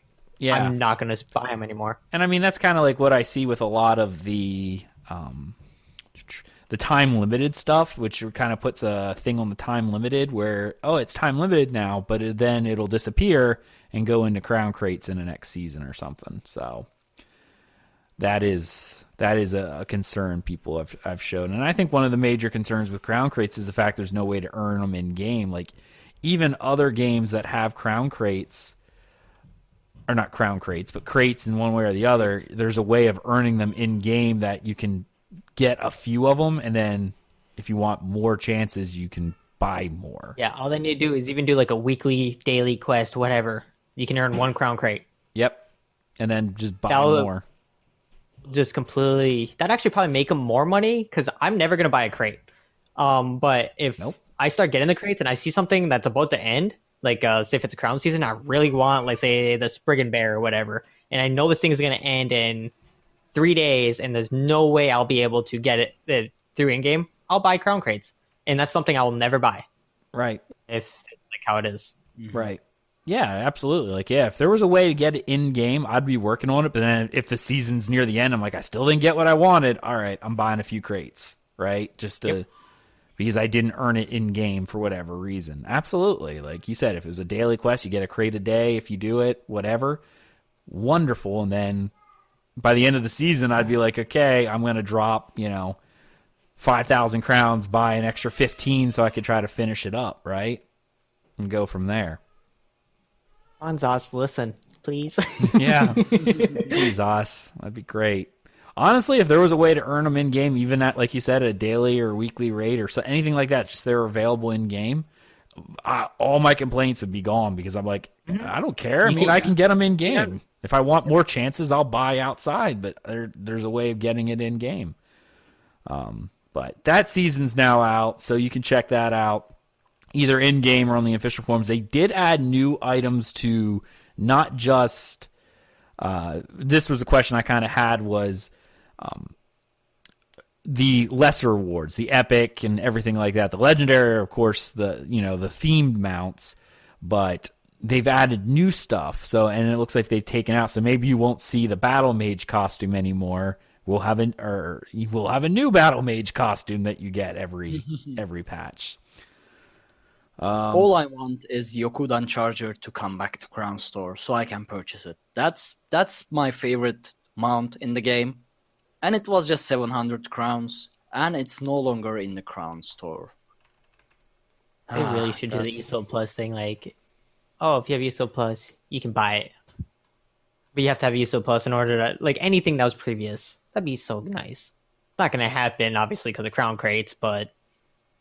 Yeah. It is what it is. I hope that one day it will return. I still have faith.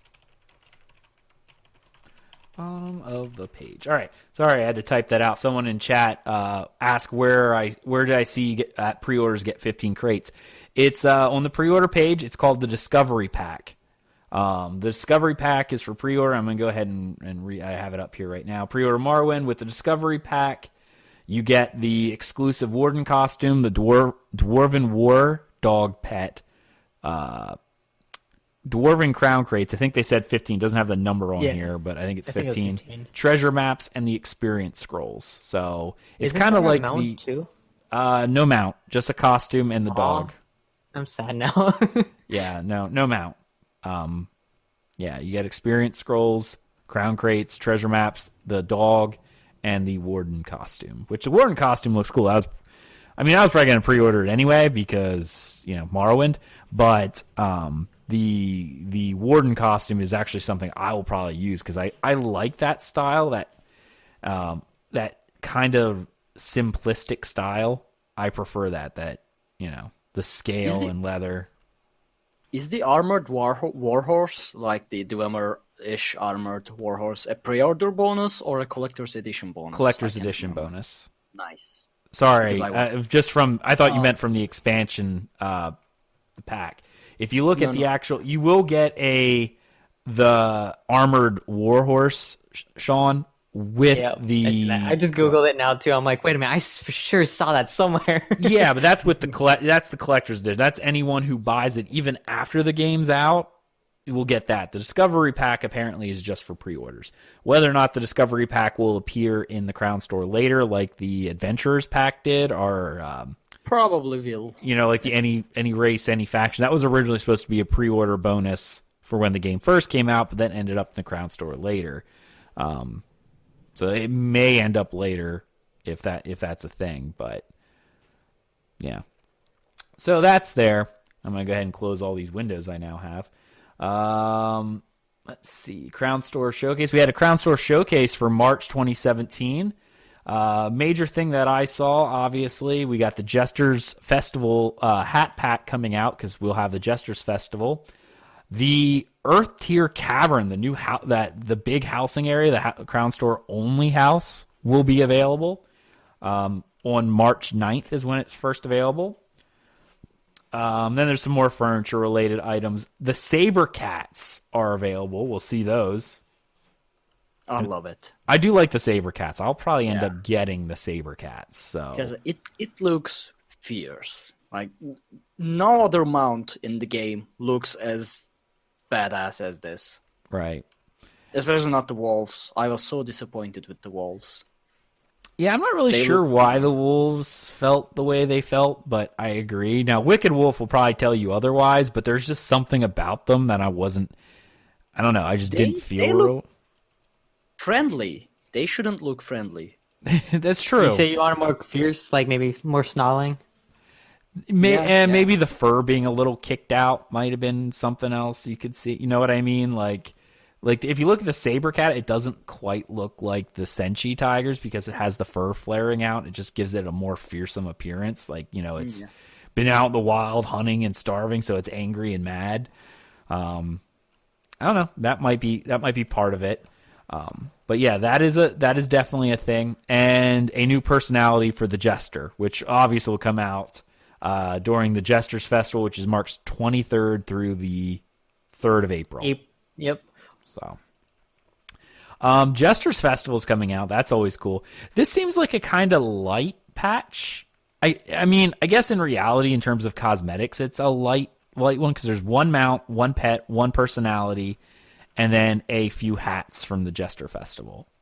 But the big ticket item, of course, is a few housing items. The Earth Tier Cavern, that's probably going to be fairly expensive given the cost of manors, which are like, what, 11 to 15K right now? Yeah. So I'm thinking this will be equal to that or higher because it's an exclusive. So you're looking somewhere in the, probably 12 to 15K easy, maybe higher. Yeah. Do you think that like the cavern and the island might be a timed exclusive too? Because it's not. They haven't came up with it yet. Don't know. I would say no. Maybe to add some sort of exclusive. But here's the thing.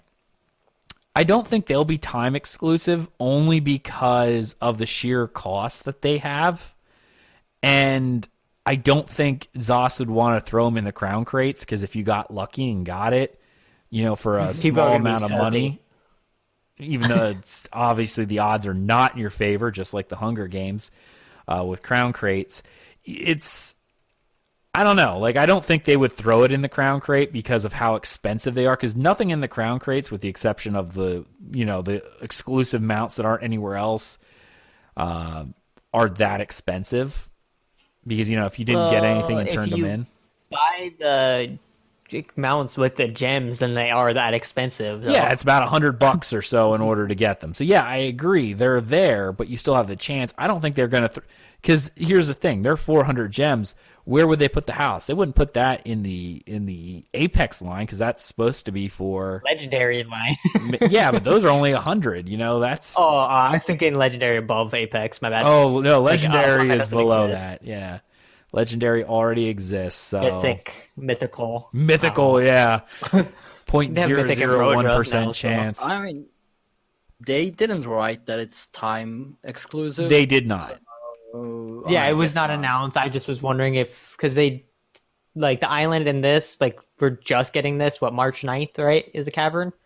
Because they kind of split them all up. Yeah, the tropical getaway, they pretty much said on ESO Live will just be later, TM. So we don't know when that is, but this one's coming. So, but I do expect it to be expensive just because based on the manors that are in the game already being unfurnished are minimum 11K, and I think they go up to like 13K unfurnished. That's, fairly expensive. So I don't think they're going to time limit that because I think that would really tick people off. Because, obviously people are going to want to save their crowns for those things if it's something that they want, right? Yeah. But the final bit of news that we have this week is they released a new lore story on the official forums, Faith in the Shadow of the Red Mountain. I'm obviously not going to read it because I don't have that voice, and I'm also in game at the moment, so I'm not diverting my attention for it. But if you are really into Dunmerry lore, it is actually a really good book. I've already read it, and I do encourage you to do so. You can head out to the official ElderScrollsOnline.com page, and you can see it there. That's kind of the end of our news, but we do have emails, so I'm gonna try to pull these up after this boss. What are you guys thinking? You want to say anything while I'm fighting this boss? Yeah. I guess the only thing I didn't talk about my Infinity Health build. Yeah, go ahead and do that real quick before we do the mailbag. I'm not going to give away the sets or anything else what I'm doing yet, but I believe I can get a build to where I'm going to be 25 to 30,000 health recovery is the idea. Wow. And with that, you'd be rocking about 40k health, and you won't die.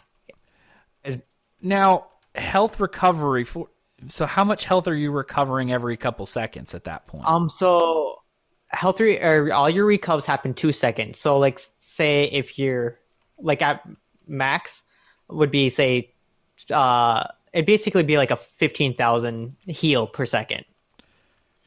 But that's out of combat recovery or in combat recovery? No, that's in combat. I've actually already tested it. I can sit there and do nothing with my hands off the controller with 30 monsters attacking me, and I won't die. Not pushing a button. Wow. I'm that's interesting. I'm really, really interested in that. That's really cool. I will be posting a video about it later. I need to get this helm, and I thought I had a heavy divines already. I have a heavy divine CP40. Oh, gotcha. I remember running this dungeon. I was trying to get this for a long time, and the guy's like, "Hey, can we do this really quick?" And I was like, "Yeah, sure, whatever. I already did it like 13 times a day. I'll help you out." And I get that. And this was before you were guaranteed helms. Oh I no. was so mad. I still have it. I locked it. Worst case scenario, I'll just do with that, and I don't have a heavy divine shoulder either. So I'd be like, all right, these are how you can optimize it even more, and I'm assuming blah will happen. But Right. 15k per second passive heal should be impossible. And that it's not. It is not. I actually told you about the build already, Ark and Yeah, Discord. I know, but you didn't tell me the part that it would be 15k heal And per because second. I've been working with Galsker a little bit, trying to think of how we can do it in PvP too. Right now, it's only PvE viable because you hit like a wet noodle. Like you might as well just be hitting with a wet noodle. But if we can make it PvP viable, health recovery is not stopped in PvP. It's not halved. I mean, Because it's still if with that much health recovery, you would be pretty much unkillable in PvP as well. And I am pretty sure people would report you for hacking. well, I'm not hacking though. Yeah, yeah. I mean, I I want to got see. reported for hacking using Meridia because they're like, you're DDoSing me. No, I'm not DDoSing you. You just don't know what the set is doing. If you would read your text, You would see. All right. So actually, Ark, are you Yeah. doing something that's like, No, I'm just jumping in around. the notes? I have it at the very bottom of the notes. Would you mind reading that email for me, please? Give me a second. And he's like, I have to kill this AD really quick. It's like, oops, I didn't know I was gonna make you read, but I am because I'm running where this. in the notes is that? It's I at the can't see. very bottom. It's not under emails. I just threw it in the very bottom, so you can see like it there. throwing you under the bus. Throwing you under the bus. Yeah. Second. So yeah. Oh, okay, there it is. Yep. So it's from Paul. Okay, it's a different format. Okay, Yeah. subject, cross-server play. Regarding the question in episode 136 about cross-server play for ESO Plus members. One possible way to implement this would be to allow ESO Plus members to transfer their characters from one server to another. I think something like this is already in place to a limited extent in that live characters can be copied to the PTS on PC. Stat progress inventory information should be a fairly small dataset. So if you normally play on PC but want to play with a friend on PS4, you can transfer your PC character to the PS4 server. So when you log in on PS4, you don't have to start a new character. Then when you are done on PS4, you can transfer your progress back to PC servers, similar with US, European servers on same platform. Possibly even better if you can link your PC and PS4 accounts and then progress is automatically mirrored.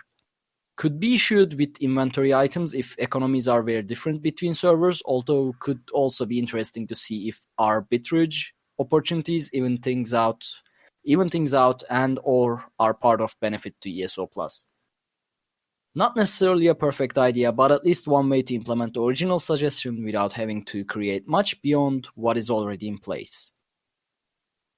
That's That was kind of an interesting idea. Like, I have ESO on PC, but I don't want to play on my PC. I've never played ESO with you guys, even though I own 2 games of it. But just because I'm maxed out on my character, I only like playing my one guy. But if I was able to transfer back and forth, that'd be amazing. right? My issue, and it's not an issue, it's more of a technical limitation. Yeah. Data is stored, obviously, probably, well, I don't know, obviously, but generally how most data is stored is character data, all that's stored in a SQL database. And generally, while it's written actively, you can't use an active database. What they would have to do is they'd have to take a backup of your character's data, which generally happens depending on how much that they're backing up on probably a 10 or 15 minute interval. So that's why when you have rollbacks and stuff like that, you're like, like if something were happening, you're like, oh no, I was working on a quest, but now I can't because I'm back where I started. It's because that was the last time the database saved your progress. I know games like for server transfers and stuff like that, that's essentially what they do. And they do the same thing on the console is they take a period in time, they take a certain backup of your character and go, all right, this is being transferred to whatever console, right? Like here's where it's going. Or, PTS rather, not console. For PS, it would all depend on, like, I don't know, if there was limitations on how quickly you could transfer back and forth, whether or not there was a time delay, and how much they could automate the process. Because, yeah, it is possible, but I can't think of, and even when Blizzard does it with their character transfers from server to server, that's essentially what you're doing is you're taking a copy of your character's backup data from whatever point in time that you're at. It'll take a backup of you manually, or, it kicks off when you initiate the transfer, backs up your character, and then transfers that information to the new server. I don't know. Of course, I don't know how Blizzard does this. Does it require some customer service guy to be sitting there going, okay, click and move? Or is it automated? I don't know. I mean, they have the money to have a CS team that maybe there's a group of people that's all they do. Whenever a server transfer comes in, they sit there and transfer people. That's why they said it can take up to 24 hours, even though I've never had it take that long. I've only ever had it take maybe at most an hour. I don't know. Like, I think it'd be neat, but there's a lot of technical limitations that I don't know if they could do. Because I'm sure they're not going to want some poor CS person sitting there trying to back up your information every time you want. Anytime an ESO Plus player goes, hey, I'm transferring over to, Sean, all right, I want to transfer my character over for Imperial City Night, so I'll be there. So I'm going to transfer before 8 o'clock on Thursday, and then I want to transfer back, for the rest of the week. Are you going to have some poor CS guy there trying to do all that? I don't think so. So they would have to find a way of automating it in some form or fashion to make it viable. I could see it happening as a paid service going forward, like, hey, you for 2,000 crowns, we'll copy your character like we did for the people who bought the game on console, like I did, because it was $20, and I was like, I'll support the game, so I'm like, absolutely. And then it was transferred over from that point in time. I could see that as a service. I still don't see how it would work, at least not with current technology, as far as I know it. Because I can tell you right now, I sure as heck at my job wouldn't want to take requests from customers to restore their data back, from 15 minutes ago, move it to another server, because that would be a manual process on my side. I'd have to go into the database, make a backup of it, transfer it to a new server, and go from there. Can you imagine people trying to go to all like the PS4, Xbox, EU, PS4, Xbox, including PC, whatever, just go to all the traders? Yeah, exactly. Doing that, especially if it was free, if you were just paying a sub, I can tell you what, $15 a month isn't enough for me to want to do that in my job. To take the different request or whatever, like you said, buying everything on PC where it's cheaper and then going and selling it on console where it's more expensive and transferring that money back. Over time, yeah, I agree, the money would probably shift off because there would no longer be one market. You'd have multiple markets, It'd be like, well, why in the world would I pay $25K for a temper here when I can just transfer my character to cons or to PC and buy it for $7 and come back, you know? That's my thought. No one else? I had like 2 points. Oh, like what would you do if one of the servers went down? Like say if Xbox went down, because as you say, we're notorious, and I kind of agree. To be honest, we go down a lot. What would happen if your like the Xbox service would go down? Would you be able to access your character? Probably No, not. because it's completely tied to that service. You would have to That wait wouldn't till... be just like Xbox or PS4. That would be probably everything would probably just crash. Yeah. I could see that. Like it would... There is a sense of everything being separate. I don't know how much control ZOS has over the Xbox servers because they can't even release patches till they're vetted, right? So I mean, Yep. Could you imagine that level of control over copying servers over? Like even when they did it for when the consoles first came out, they might have did a deal with that as part of, hey, we're moving all this stuff over. But I don't know if Microsoft would allow them to, and this goes the same for Sony to go, hey, we need to copy a character over. I don't know if they have that level of control without a huge wait time. I agree. I would love that though. I mean, it's like if it was. I would love it if we could all just play together and just do cross-platform like Final Fantasy XIV does. Ultimate cross-platform. Yeah, that would be fantastic. And I mean, let's face it, I know people are like, oh, it might be unfair. You can play, like PC can play with controller or keyboard and mouse. If I could, I would do Nerdman right now on my character. Just so you know, I'd challenge him, and I'd probably win. Okay, all right. Yeah, but we can't. Yeah, well, I mean, it's all skill based too. I mean, if you're really good with a controller, by all means, it could be better than a mouse and keyboard. I can't remember. Was it on ESO Live or no? It was actually in the interview with Nate, where they had that one person on controller just wrecking people with mouse and keyboard. Yeah, like I was telling Ark earlier today when you weren't here, that for us to like say roll dodge, like you hold block, you push jump, which is A, and then you pull in whatever direction you want. And it's very smooth to do it. And I don't know. It feels very intuitive.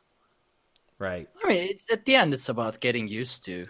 That's true. I've seen people play first-person shooters with a controller, and I can't even run straight with a controller in any game. So it's about getting used to. First-person shooters, I've played both PC and controller. And shooters definitely, I would say, is more control on PC for sure. And same thing with like I wouldn't say PC, games. I'd say keyboard and mouse because you can use a keyboard and mouse on those new.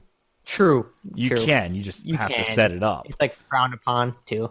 Well, yeah, but I mean you can. you can. And the way the game's built with you can literally just go into your settings, go, I want to use the keyboard and mouse control setup or the console control setup. You could do either, which is really cool. So, I mean, take it as you will, right? Mm-hmm. But yeah, that's kind of that. Ark, I put the next one in there too. Oh, there's another one. We have 3 today, which is awesome. Thank you so much for everyone who messaged us. I really do love these mailbags, so keep it up. You can either email us directly, contact@dungeoncrawlernetwork.com, or you can go to our website, dungeoncrawlernetwork.com, and there's a contact us option, and you can send a message directly from there if you so desire. So if you have any questions, anything like that, absolutely, please send them. They're awesome. I'm so glad we got a couple because it's been a long time since we had a mailbag. This one is from Cisco. Subject suggestion.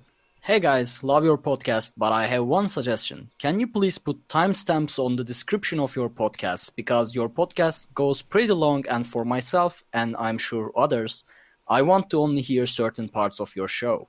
Speaking for myself, I only want to hear you guys talk about the rumored news and your analysis of updates to the game, but trying to find those parts in 2+ hours of conversation is not easy and frustrating. Thanks so much. Yeah, actually, we did that once upon a time. Yeah, I remember. something Yeah, like that. it worked because a few people liked it, but the majority of our audience didn't care. They listened to the whole thing. What I probably will do in the future, I'm not saying it's going to be right away. I got to work on it a little bit. Is I'll probably add skip points on the YouTube videos only. The podcast feed. I'm not going to put timestamps on that because most people who listen to a podcast anyway don't really care. They're listening to the whole thing. Don't even know if that was even a thing. If you could do that, like I've listened to many I can podcasts put and it I've in. never even seen that option. I can put it in the description where you can see a timer, and it's going to mess with my format. And I like my website pretty. I don't want to see this whole number thing on the bottom. So for the podcast listeners, you don't get anything cool like that. But for the YouTube, I'll probably add jump points in the future, so you'll be able to jump back and forth between our subsections. So yeah, thank you for the suggestion, and thank you for listening. I'm glad that you enjoy us for news and speculation. I guess another thing, it's a little tangent, but I actually was a podcast listener, and this is my fifth or sixth episode I've been on the show. Yeah, So, a couple. just a little note. Yeah. And I'm throwing the last one in here right now, Ark. There you go, as I'm dying. Okay. This is from Andrew Jones. Subject co-op. Cooperate. Yeah. Yeah, co-op. for co-op. Yeah. Yeah. Hi, love the podcast. Just got into playing Elder Scrolls with a few friends and would like to know if you can co-op the quests with my group. Had a little difficulty trying to sort it all out. Any help or advice would be great. Thanks, Andrew. I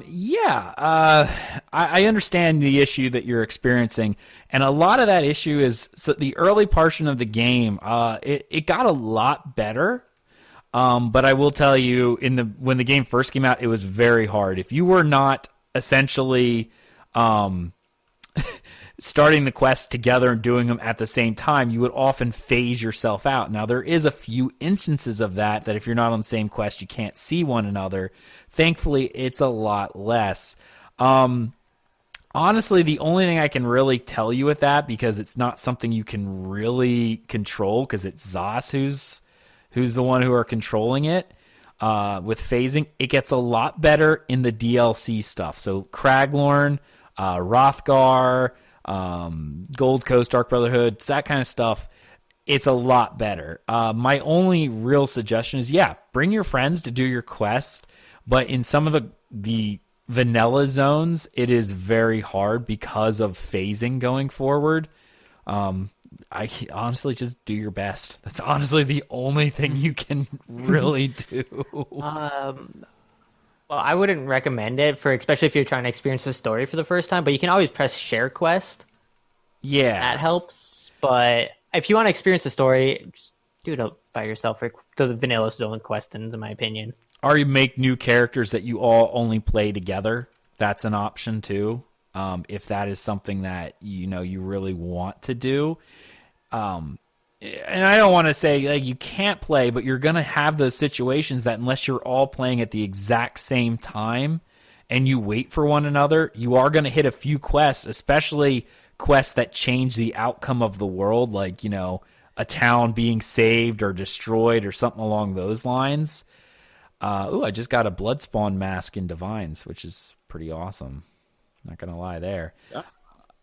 Yeah, if you're not playing together and waiting for everyone to do the quest, like I did with Thais, my wife, we played together for a long time, and up until she wasn't able to do it anymore, we still play together. We'll still do stuff, but I actually have another character with one Tamriel that I run with her character where we left off. I literally don't touch this character unless we're playing together, so it sits exactly where we leave off, and I run around on my main and do stuff the rest of the time. But it does get a lot better in the later in the DLC zones, it gets a lot better. You can literally pick up and go, where are you at? Hey, let's go do this quest here. Have you done it? Oh, you have. Let's move to another one. And there's no real issue with phasing that there is in the early game. So, I mean, that's kind of all I got. Does anyone else have any other tips for him? Not me. No? Okay. If you're on the same, go PvP together. You can definitely do that. Go and do all the well, in Cyrodiil you have those quests like from the towns. Yes. Those are easy to do together. You won't phase out if you're in the same faction and same campaign. Yeah. I couldn't think. Craglorn's another one of those. If you just like doing quests together, there's dailies that show up every day that you can do together. So, and they're fairly difficult. So, I mean, they're something fun to do. But yeah, that's the end of our mailbag, guys. Thank you so much for everyone who emailed, and thank you so much, Ark and Shawnownu, for you guys showing up for the show today. Did you guys have fun? I did. Oh, I did. Yeah. Somehow or another, Well, we're still at 2 hours. You're welcome. You told me to continue to talk, and I was like, all right, I got you. I got you. I know. Sean carried this. It was pretty amazing. But yeah. Thank you so much for my co-host showing up. Thank you so much, chat room. You guys have been great. Check us out, dungeoncrawlernetwork.com, facebook.com/dungeoncrawlernetwork, and of course our youtube.com/dungeoncrawlernetwork. Thank you so much to our awesome Patreons supporters. I wanted to shout out to them as well because we are doing a giveaway at the 1st of May for a collector's edition of Morrowind. So that's open to our Patreon subs. Thank you so much. You guys are amazing. We hope you enjoyed this episode of Tales of Tamriel, and we will see you next week. Have a great day, everybody. Bye-bye. A serpent lights the ancient sky of dread of tainted stars. Evil stirs, and in its wake the souls of mortals sway, and sorrow reigns over fields of red, and spirits pace through the shadows cast by their grace. These are days and nights of venom and blood. Heroes will rise as the anchors fall. Brave the strive, reclaim every soul that belongs to the beauty of dawn.